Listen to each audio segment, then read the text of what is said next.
በአዲስ አበባ ከተማ የሚገኙ ወንዞች በቁጥራቸው በርካታ ቢሆኑም በከፍተኛ ሁኔታ ለብክለት ሲዳረጉ ቆይተዋል። ለዚህ ደግሞ ግለሰቦችና ድርጅቶች ወደ ወንዞቹ በሚለቋቸው ንጹህ ያልሆኑ ፍሳሽና ተያያዥ ቆሻሻዎች እንደሆነ ጥናቶች ያመለክታሉ።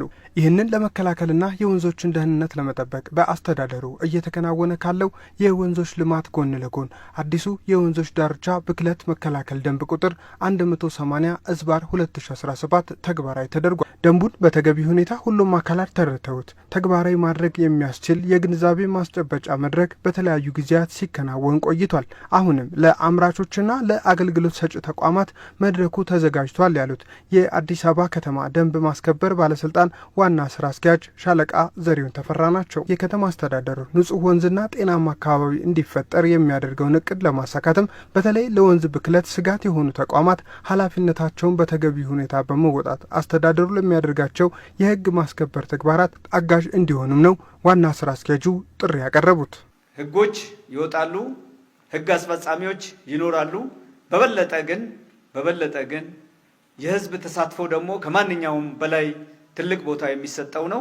ስለዚህ የከተማችንም ነዋሪ በዚህ ረገድ የከተማችንን ወንዞች ውብ፣ ጽዱ ከማድረግ አንጻር ከጎናችን እንዲሰለፍ በምናደርጋቸው እንቅስቃሴዎችና በምናደርጋቸውም የህግ ማስከበር ስራዎችም ከጎናችን እንዲሆን ጥሬን አቀርባለሁ።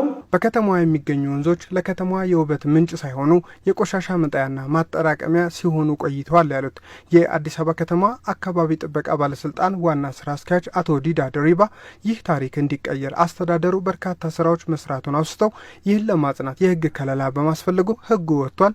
ይህንን ህግ በማክበርና በመተግበርም የሀገርን ሀብት መጠበቅ ይገባል ብለዋል። የወንዞቻችን መጽዳት ከበሽታ እንድንከላከል የዘመነ ኑሮ እንድንኖር አስፈላጊ ስለሆነ ህጋዊ ከለላ እንዲያገኙ ደንብ ቁጥር 180/2017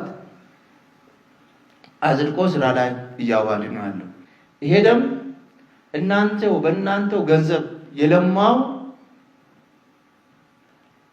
ሀብታችን ተመልሶ እንዳይጠፋ የምንከላከልበት ነው ማለት ነው። በመድረኩ የወንዞች ብክለት በአካባቢና በጤና ላይ የሚያደርሰው ጉዳትና መፍትሄዎች እንዲሁም የደንቡ የቅጣት ሰንጠረዥ በዝርዝር ቀርቧል። ሰነዶቹን መነሻ በማድረግም አተገባበር ላይ በቀጣይ ትኩረት ቢደረግባቸው የተባሉ ሀሳቦች በተሳታፊዎች ተነስተዋል። ከቅጣት ባሻገር ግንዛቤ የማስጨበጥ ስራው አሁንም ተጠናክሮ መቀጠል አለበት። ለዚህም እንዲያግዘን ወንድሜ ቅድም ያቀረበው በርካታ አንቀጾች ያሉት ደንብ ለየቢሮአችን በመሸኛ ቢሰጠን በተለይ ትላልቅ ተቋማት የወጣው ደንብና አዋጅ እውነት ነው። አዲስ አበባን ጽዱ ማድረግ ያስፈልጋል። በተጀመረው መልኩ ማስቀጠል ከዚህም በላይ ማድረግ ያስፈልጋል።